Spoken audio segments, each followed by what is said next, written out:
Hello and welcome to all of you in my channel. This is Swaraj Kumar Verma and today we will discuss an important topic of solution in colligative properties named as elevation in boiling point. मैंने पिछले class में colligative properties का एक type discuss कर लिया है जिसका नाम था रिलेटिव लोडिंग वेपर प्रेशर। आशा करते हैं कि आपने वो देखा होगा। तो आज हम लोग दूसरे टाइप पे बढ़ते हैं जिसका नाम है एलिवेशन इन बॉइलिंग पॉइंट। तो सबसे पहले एलिवेशन इन बॉइलिंग पॉइंट समझने से पहले हम लोग पहले समझेंगे कि बॉइलिंग पॉइंट होता क्या है। ठीक है, तो मैं समझाता हूँ। जैसे कि मान लीजिए कोई कंटेनर ले लीजिए आप, उस कंटेनर में आपका कोई सॉल्यूशन दिया हुआ है। ठीक है, जैसे कि मैंने आपको रिलेटिव लोडिंग वेपर प्रेशर क्या समझाया था कि सॉल्यूशन का खुद का वेपर प्रेशर होता है। ठीक है, तो मान लेते हैं कि सॉल्यूशन का वेपर प्रेशर आपका पीएस है और आपके पास external vapour pressure, external pressure जो है मान लीजिए पी है, जो कि एटमॉस्फेरिक प्रेशर मान लीजिए, जो इन्वायरमेंट का प्रेशर है उसको मान लीजिए। जब सॉल्यूशन का वेपर प्रेशर मतलब इनसाइड का जो वेपर प्रेशर है वो इक्वल टू होता है इन्वायरमेंट के वेपर प्रेशर के बराबर, मतलब इन्वायरमेंट के प्रेशर के बराबर। तो जिस टेम्परेचर पे दोनों बराबर होते हैं उस टेम्परेचर को हम लोग बॉइलिंग पॉइंट कहते हैं। ठीक है, तो डिफिनीशन देख लेते हैं कि बॉइलिंग पॉइंट होता क्या है। तो बॉइलिंग पॉइंट वो होता है कि temperature at which vapour pressure of liquid, मतलब कि जो लिक्विड का वेपर प्रेशर है, मतलब इनसाइड जो है, मतलब कि जो सॉल्यूशन है उसका वेपर प्रेशर जब इक्वल होता है एक्सटर्नल प्रेशर के, मतलब एक्सटर्नल प्रेशर कहने का मतलब कि एक्सटर्नल जो एटमॉस्फेरिक प्रेशर लग रहा है, जो इन्वायरमेंट का प्रेशर लग रहा है, तो उस टेम्परेचर को हम लोग बॉइलिंग टेम्परेचर कहते हैं, बॉइलिंग पॉइंट टेम्परेचर कहते हैं। ठीक है, तो एक्सटर्नल प्रेशर आप मान लीजिए चांद पे चले जाइएगा तो चांद का एक्सटर्नल प्रेशर तो कुछ और होता है, लेकिन हम लोग अर्थ पे हैं तो अर्थ का हम लोग एक्सटर्नल प्रेशर जैसे एटमॉस्फेरिक प्रेशर कितना मानते हैं, 1 atm के बराबर मानते हैं। ठीक है, तो जब एक्सटर्नल प्रेशर जो है इज इक्वल टू 1 atm बराबर, मतलब एटमॉस्फेरिक 1 atm के बराबर होता है, तो हम लोग उसको नॉर्मल एटमॉस्फेरिक प्रेशर कहते हैं। ठीक है, कहने का अर्थ कि जब external pressure is normal atmospheric pressure is 1 atm then boiling point is also known as normal boiling point. जब एक्सटर्नल प्रेशर आपका 1 atm होता है, लिख देता हूँ मैं यहाँ पे कि जब एक्सटर्नल प्रेशर जो आपका होता है, एक्सटर्नल प्रेशर 1 atm के बराबर होता है, तो जो बॉइलिंग पॉइंट होता है उसको हम लोग नॉर्मल बॉइलिंग पॉइंट बोल देते हैं। ठीक है, तो एक एग्जाम्पल से आपको मैं समझा दे रहा हूँ क्या होता है।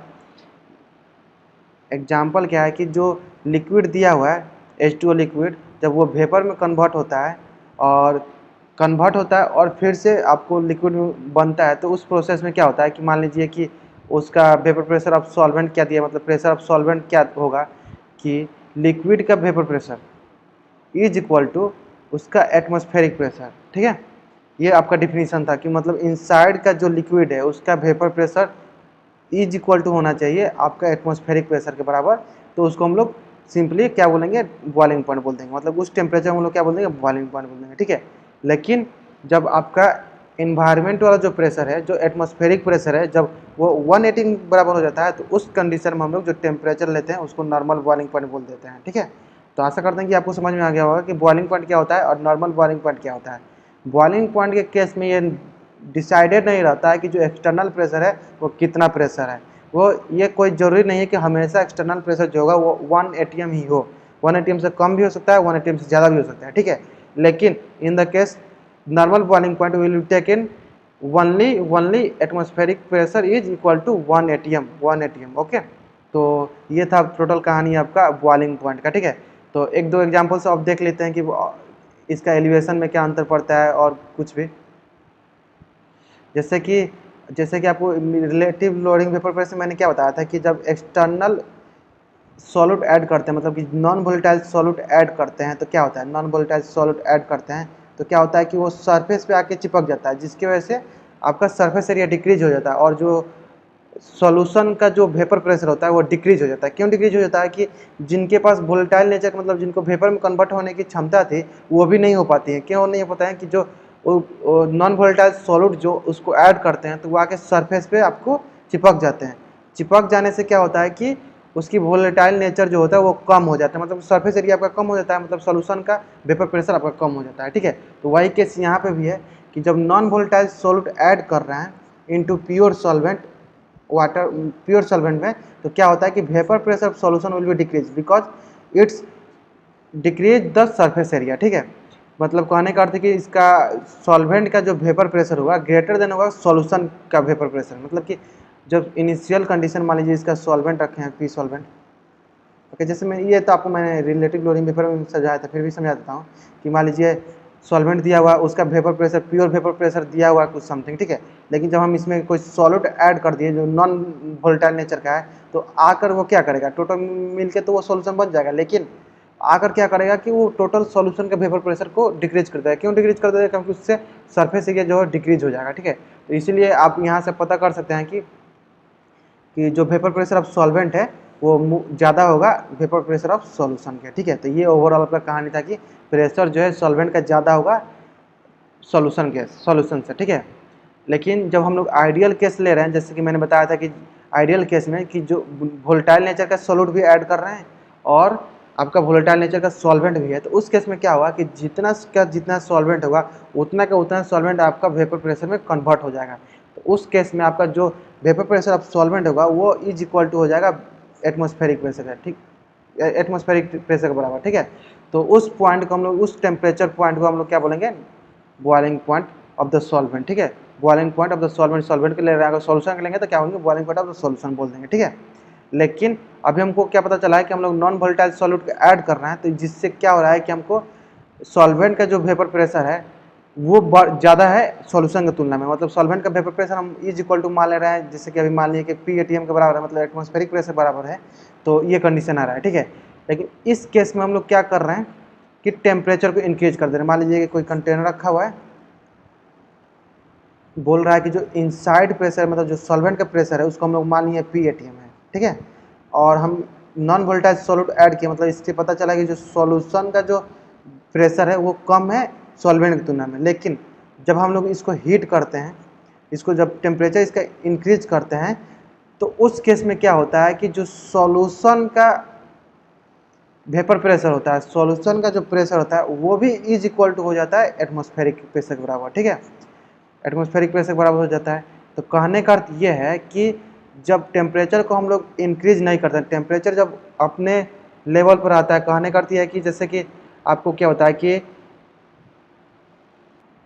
कहने का अर्थ है कि जब तक हम लोग टेम्परेचर नहीं बढ़ा रहे हैं, तब तक क्या हो रहा है कि जो प्रेशर ऑफ सॉल्वेंट है वो greater than as pressure of solution के। लेकिन जब हम लोग टेम्परेचर इंक्रीज करने लग रहे हैं, तो धीरे धीरे क्या होगा, टेम्परेचर इंक्रीज करेंगे तो क्या होगा कि जो सॉल्वेंट की टेंडेंसी है आपको वेपर में कन्वर्ट होने की, तो वो धीरे धीरे कन्वर्ट हो जाएगा, ठीक है।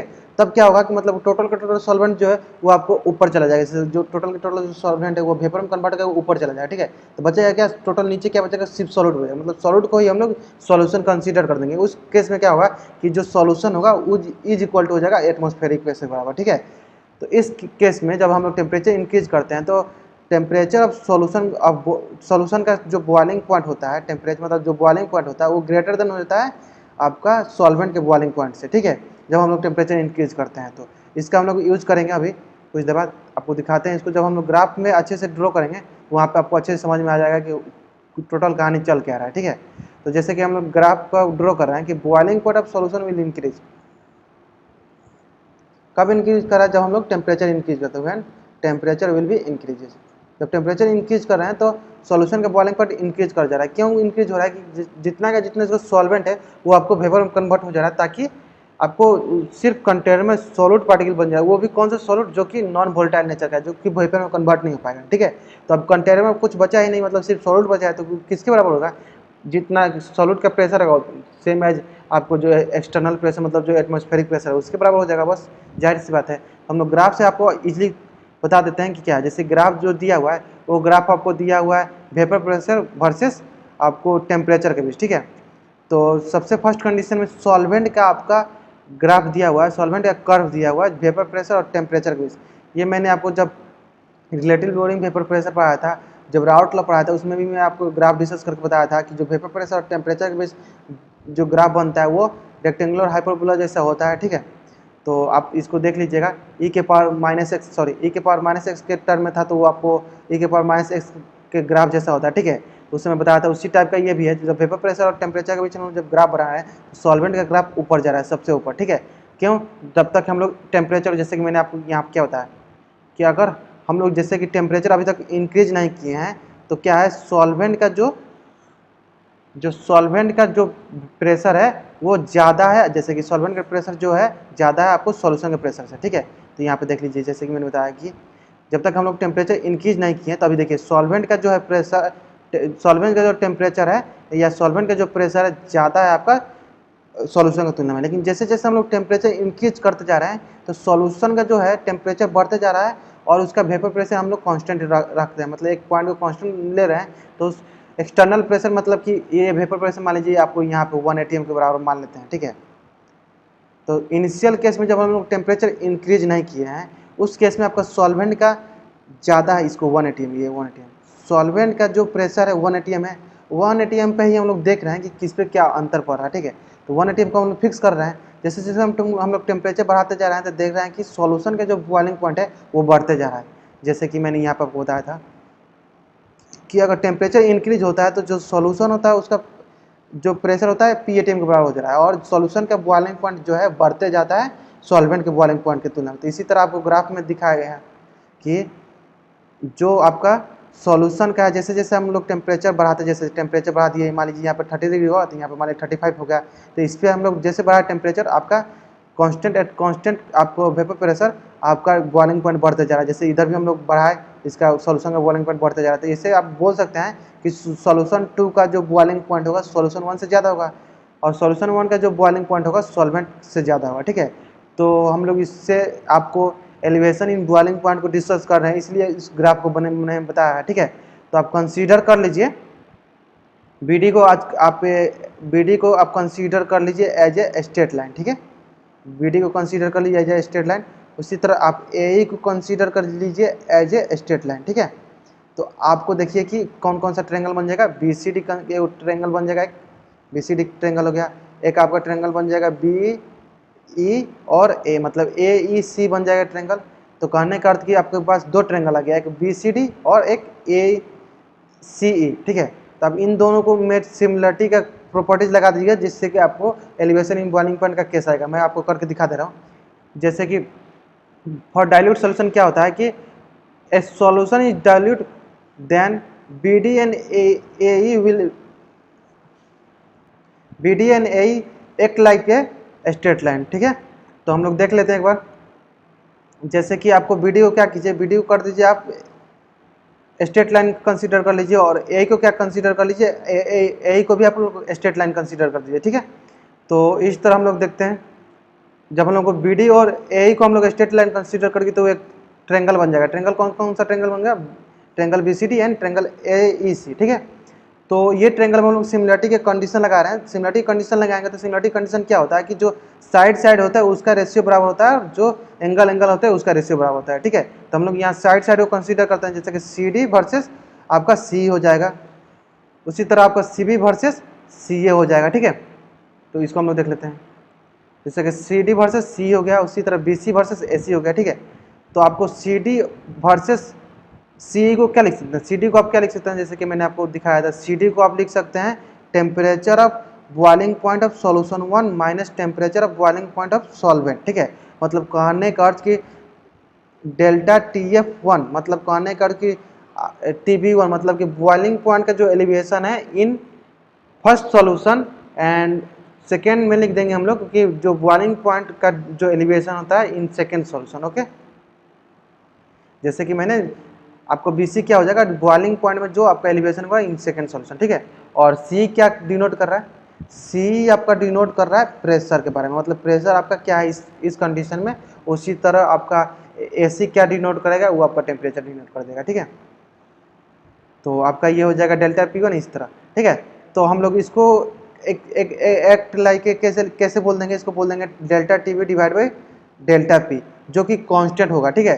तो हम लोग जब कांस्टेंट का साइन आ जाता है, जैसे कि इसको हम लोग इधर ला के आप क्या लिख सकते हैं, इसको लिख सकते हैं delta TB is equal to delta P है, डेल्टा P को आप इधर ला दीजिए, ठीक है, कांस्टेंट टाइम्स डेल्टा P कर दीजिए। आप कांस्टेंट को आप रिप्लेस कर दीजिए, अगर एलिवेशन इन बॉइलिंग पॉइंट है तब कांस्टेंट को हम लोग रिप्लेस कर देंगे KB से, ठीक है। अभी आगे करके मैं दिखाऊंगा।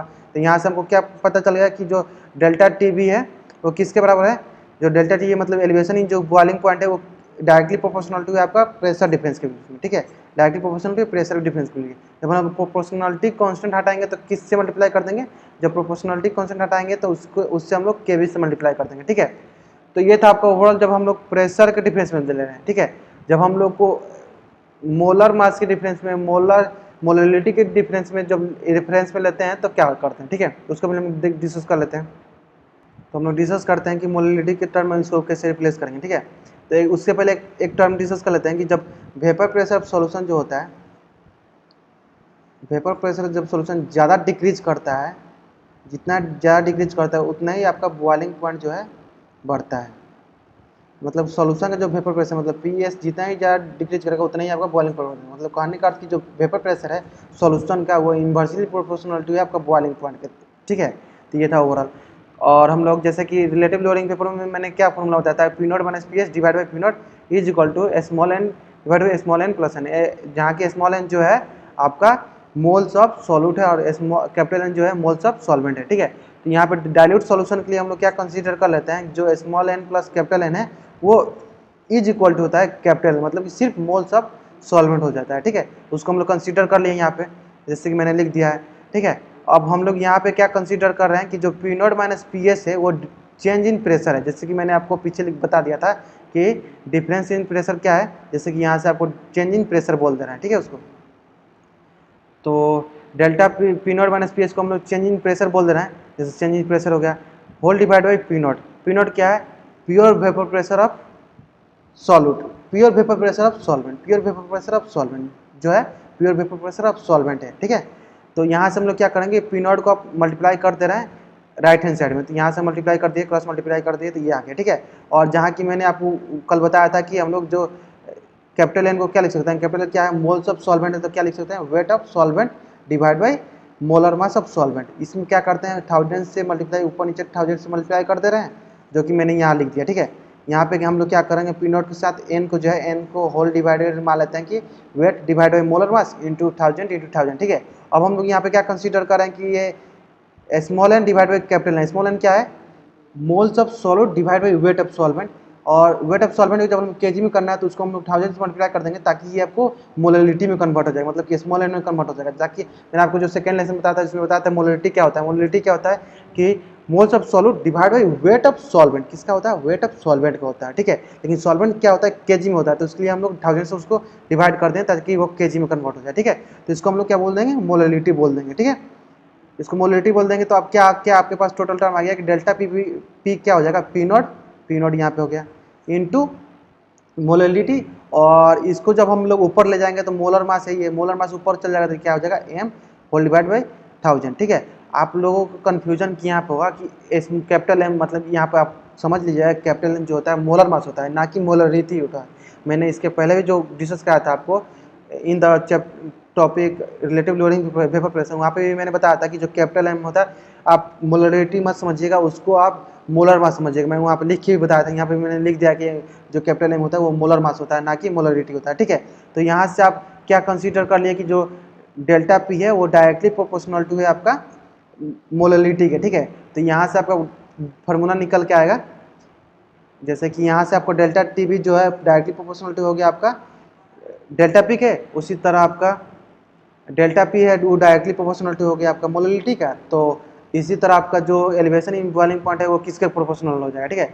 तो हम अब मान लेंगे जैसे कि आप मान लीजिए कि डेल्टा टी भी हम लोग कैसे निकाले थे, सॉरी डेल्टा टी भी वहाँ से निकाले कि वो डायरेक्टली प्रोपोर्शनलिटी है डेल्टा पी के, और डेल्टा पी हम लोग निकल के डायरेक्टली प्रोपोर्शनल टू आपका मोलरिटी के। तो यहाँ से हम लोग डायरेक्ट बोल सकते हैं कि डेल्टा टी भी जो है मतलब elevation in boiling point directly proportional to है मोलरिटी का, ठीक है। डायरेक्टली प्रोपोर्शनल टू मोलरिटी बोल दिए। और प्रोपोर्शनलिटी जब कॉन्स्टेंट हटाते हैं तो एक एक्स्ट्रा कांस्टेंट से मल्टीप्लाई करते हैं, तो मान लेते हैं कि वो कांस्टेंट क्या है केवी को हम लोग क्या बोलते हैं आपका elevation in boiling point constant, ठीक है। इसको क्या बोलते हैं elevation in boiling point constant, molar elevation in boiling point constant, ठीक है। मोलर क्यों बोलते हैं क्योंकि ये मोलरिटी के टर्म में हम लोग इसको एक्सप्रेस करते हैं, इसलिए इसको मोलर बोलते हैं, ठीक है। तो फॉर एसोसिएशन एंड डिसोसिएशन, जहाँ एसोसिएशन एंड डिसोसिएशन आ जाता है, हमको आपको बताया था कि जहाँ एसोसिएशन एंड डिसोसिएशन आता है वहाँ पे वन टर्म फैक्टर से मल्टीप्लाई कर देते हैं, ठीक है। तो अगर क्वेश्चन में वन टर्म फैक्टर नहीं दिया रहता है तो क्या बोलते हैं वन टर्म फैक्टर को वन कंसीडर कर लेते हैं। तो यहाँ पे हो गया आपका एलिवेशन बॉइलिंग पॉइंट क्या हो गया, i K b into small m. Small m क्या होता है, मोलालिटी। मैं बार बार बता रहा हूँ, यहाँ पे स्मॉल एम क्या होता है, मोलालिटी। जहाँ की के बी को हम लोग क्या बोलते हैं, कांस्टेंट है। कौन सा कांस्टेंट है, आपका एलिवेशन इन बॉइलिंग पॉइंट का कांस्टेंट है, molar elevation in boiling point constant, ठीक है। जहाँ की जो के बी है ओनली यूज होता है सिर्फ सॉल्वेंट के लिए, क्योंकि हम लोग सॉल्वेंट का ही हम लोग वेपर प्रेशर लेके कंसीडर करके सब टोटल का टोटल हम लोग डेरिवेशन किए, ठीक है। अगर क्वेश्चन में आपको के बी नहीं दिया हुआ, मतलब के बी का मान नहीं दिया हुआ है, तो आप कंसीडर कर लीजिएगा 0.52 के मोलाल इनवर्स। मोलाल है इस क्योंकि मोलालिटी है, ठीक है। आप याद कर लीजिए, ये बहुत इंपॉर्टेंट, इसको स्टार मार्क कर लीजिएगा। अगर क्वेश्चन में नहीं दिया है लेकिन मस्ट चांसेस में के बी का मान दे दिया रहता है, ठीक है, 0.52 केल्विन मोलाल इनवर्स, ठीक है। कभी कभी ये होता है कि वो उसको 0.52 केल्विन मोलाल इनवर्स को यूज नहीं करना रहता है, ठीक है।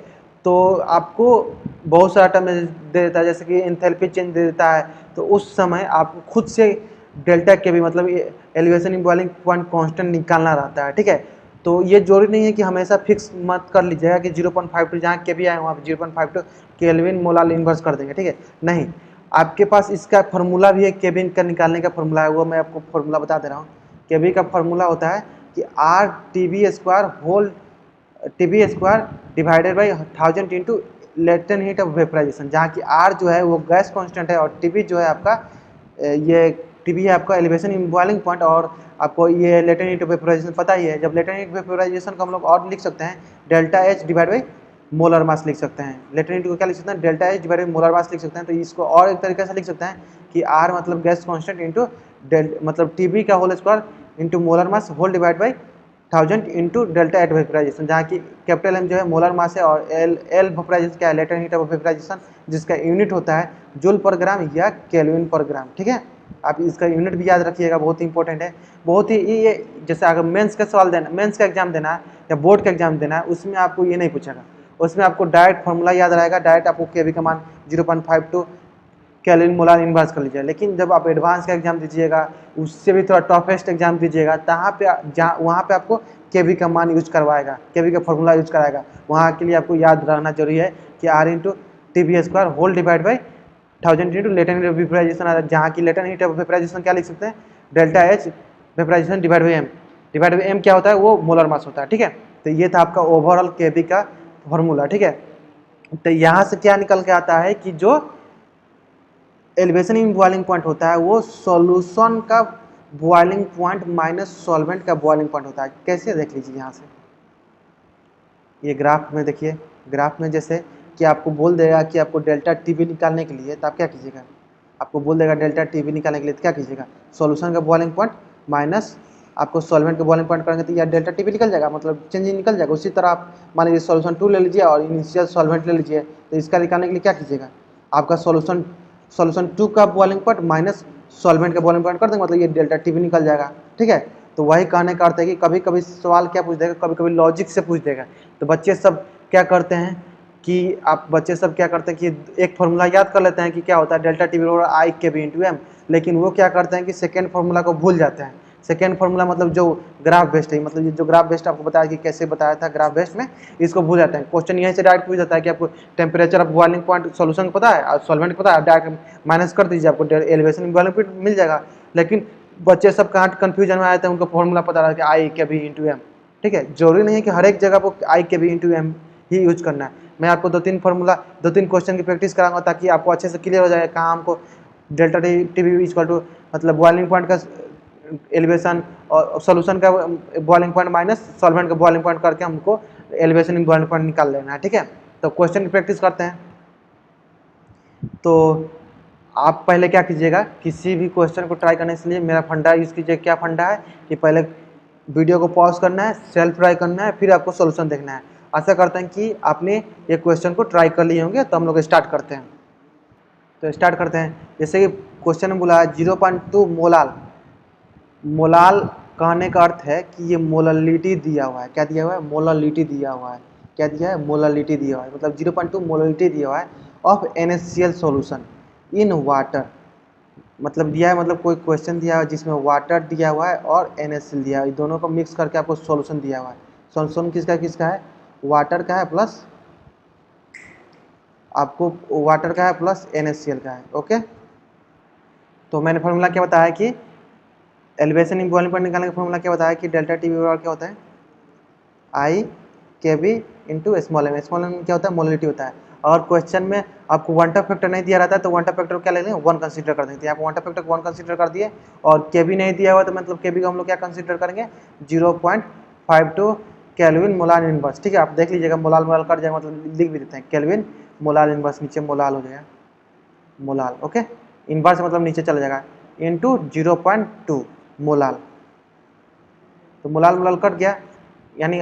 और एलिवेशन इन बॉइलिंग पॉइंट क्या है आपका टेम्परेचर है, मतलब टेम्परेचर का यूनिट क्या होता है केल्विन, तो केल्विन आ गया। ठीक है, तो इसको मल्टीप्लाई कर दीजिएगा तो वो समथिंग आपका आ जाएगा, वो समथिंग आएगा आपका 0.208। ओके, तो ये आपका डेल्टा टी भी आएगा। उसी तरह सेकेंड सवाल देखिए कितना मस्त सवाल है। ठीक है, बोल रहा है बॉइलिंग पॉइंट ऑफ सॉल्यूशन का निकालना है। तो अगर आपको सॉल्यूशन का बॉइलिंग पॉइंट निकालना है ये, तो आपको ये अगर ये फॉर्मूला नहीं पता रहेगा तो आप कैसे निकालिएगा, नहीं निकल पाएगा। तो ये हम लोग फॉर्मूला क्या लिखें, जो डेल्टा टी बी होता है वो क्या होता है कि boiling point of solution minus boiling point of solvent. ठीक है, तो हमको किसका निकालना है, हमको निकालना है सॉल्यूशन का बॉइलिंग पॉइंट, मतलब हमको इसको निकालना है। तो पहले हम लोग क्या करेंगे, पहले हम लोग डेल्टा टी भी निकाल लेंगे और हमको टी ऑफ सॉल्वेंट पता है तो हम लोग इजीली कैलकुलेट कर लेंगे। ठीक है, तो ये तो हम लोग यहाँ पे सॉल्वेंट क्या कंसीडर किए, सॉल्वेंट हम लोग वाटर कंसीडर किए हैं। और वाटर का स्टैंडर्ड बॉइलिंग पॉइंट क्या होता है 100 डिग्री सेल्सियस या 100 डिग्री सेल्सियस ले रहे हैं। केल्विन में आप कन्वर्ट कर सकते हैं, 373 को बोल सकते हैं केल्विन, ये भी बोल सकते हैं। ठीक है, तो हम पिछले साल में क्या निकाल दिए हैं, डेल्टा टी भी कितना आ गया मेरे पास, डेल्टा टी भी आ गया 0.208 okay kelvin is equal to आपको बॉइलिंग पॉइंट ऑफ सॉल्यूशन निकालना है, मतलब T b P into solution निकालना है। और हम लोग स्टैंडर्ड हम लोग का सॉल्वेंट का बॉइलिंग पॉइंट कितना दिया हुआ है, मतलब कितना होता है 373 केल्विन होता है। तो आप यहाँ से इजीली कैलकुलेट कर दीजिए, इसको लिया कि इधर प्लस कर दीजिएगा तो आपको बॉइलिंग पॉइंट ऑफ सॉल्यूशन मिल जाएगा। ठीक है, देखिए कितना छोटा सा पॉइंट कितना इंपॉर्टेंट पार्ट रोल किया यहाँ पे। ठीक है, तो इसलिए आपको दो फॉर्मूला याद रखना है। क्या क्या याद रखना है कि डेल्टा टी वी बराबर क्या होता है आई के बी इंटू एम, और डेल्टा टी वी बराबर होता है कि सॉल्यूशन का बॉइलिंग पॉइंट माइनस सॉल्वेंट का बॉइलिंग पॉइंट। ठीक है, आपसे ये भी क्वेश्चन में पूछ दिया रहा था, आपको वाटर सॉल्यूशन नहीं दिया, मतलब सॉल्वेंट नहीं दिया रहा था, तो आपको सॉल्वेंट का भी बॉइलिंग पॉइंट पूछ दिया रहा था। ठीक है, लेकिन स्टैंडर्ड हम लोग वाटर दे दिया, मतलब हमको पता है कि सॉल्वेंट वाटर का बॉइलिंग पॉइंट क्या होता है 100 डिग्री सेल्सियस, अगर उसको केल्विन में कन्वर्ट करेंगे तो 373 केल्विन हो जाएगा। ठीक है, तो ये था आपका ओवरऑल। एक क्वेश्चन को और प्रैक्टिस करते हैं जो कि बहुत ही इंटरेस्टिंग क्वेश्चन है regarding boiling point elevation in boiling point के तुलना में। ठीक है, तो क्वेश्चन आप पहले इसको पॉज कीजिएगा, फिर सेल्फ ट्राई कीजिएगा, फिर मेरा सोल्यूशन देखिएगा। ठीक है, तो हम लोग स्टार्ट करते हैं।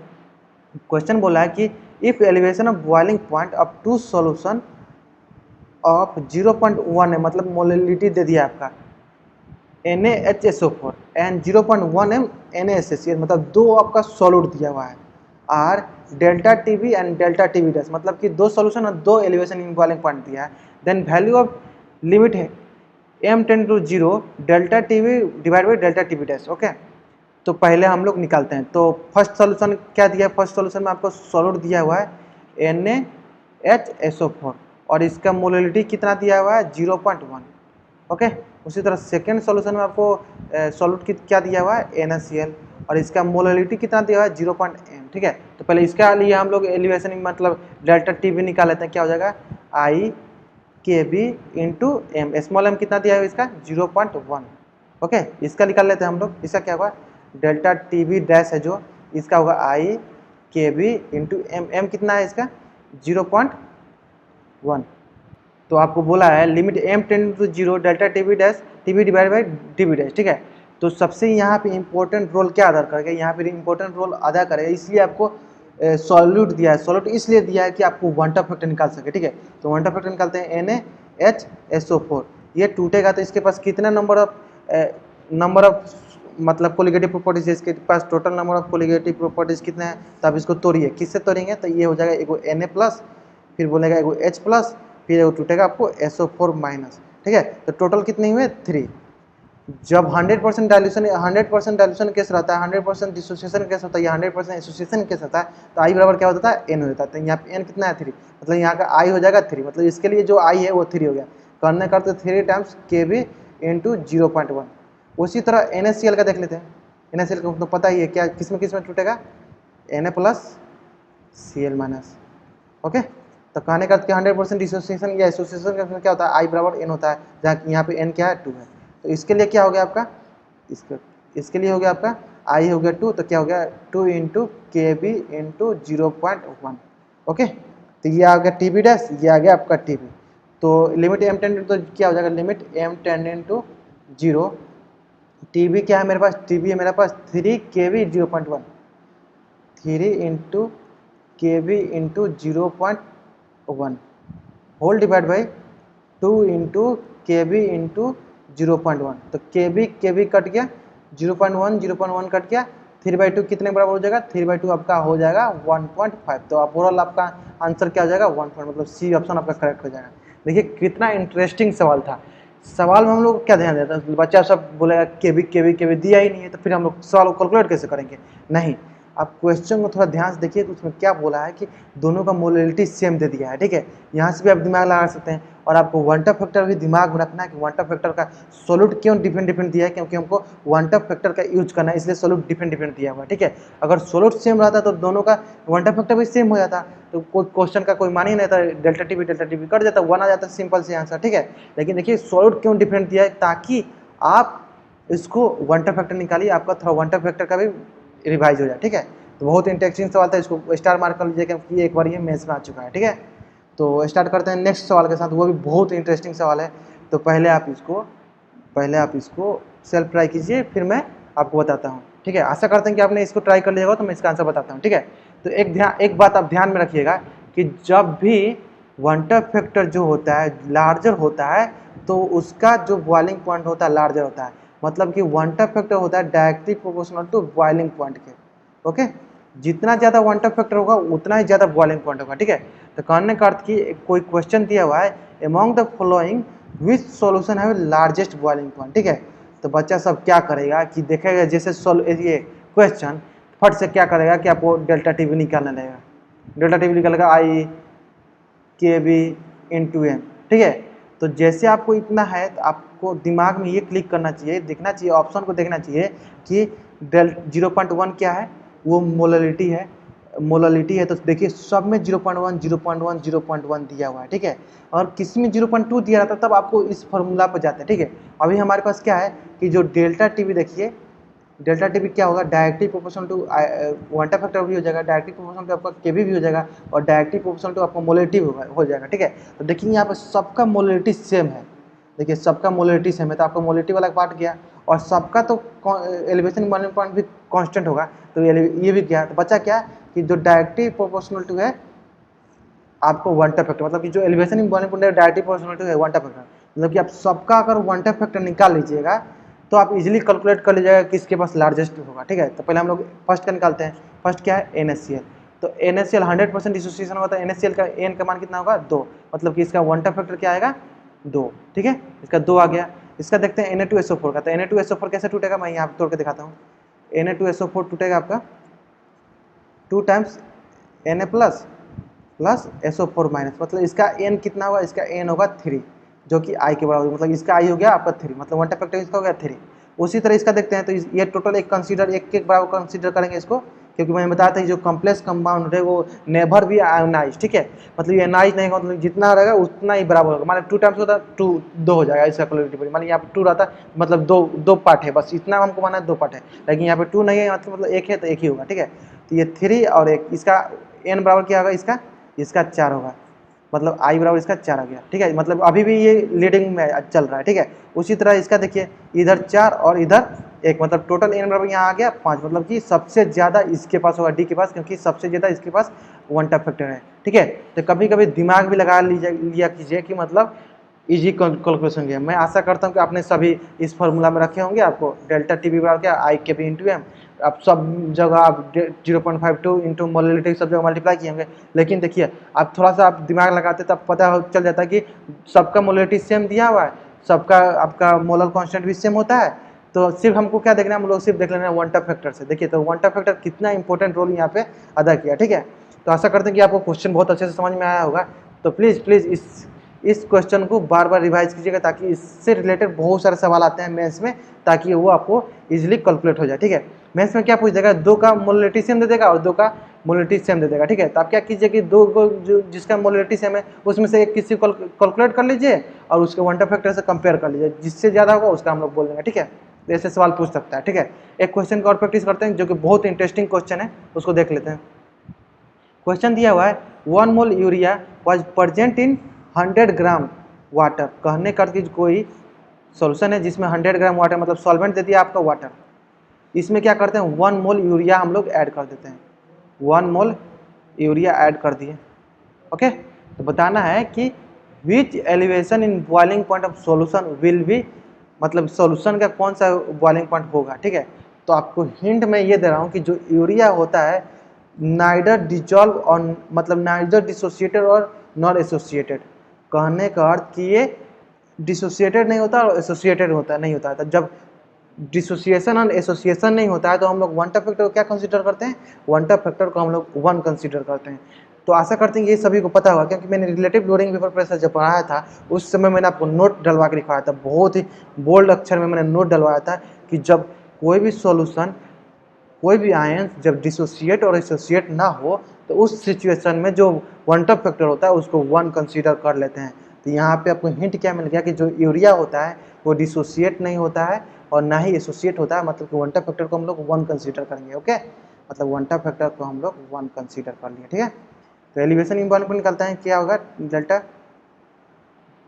तो डेल्टा टी का फॉर्मूला क्या होता है, फॉर्मूला होता है आई के बी इंटू एम। हमारे पास आई मिल गया, हमको के बी पता है, हमको एम निकालना है, ठीक है। तो एम क्या होता है, moles of solute. Mole solute क्या है यहाँ पे, यूरिया, यूरिया का 1 मोल है, divide by weight of solvent. Solvent कितना होना चाहिए आपका, केजी में होना चाहिए, मतलब कि आपको देखिए ग्राम में दे दिया, मतलब 1000 ग्राम कितने बराबर होते हैं, 1000 ग्राम कितना बराबर होता है, वो 1 केजी के बराबर होता है।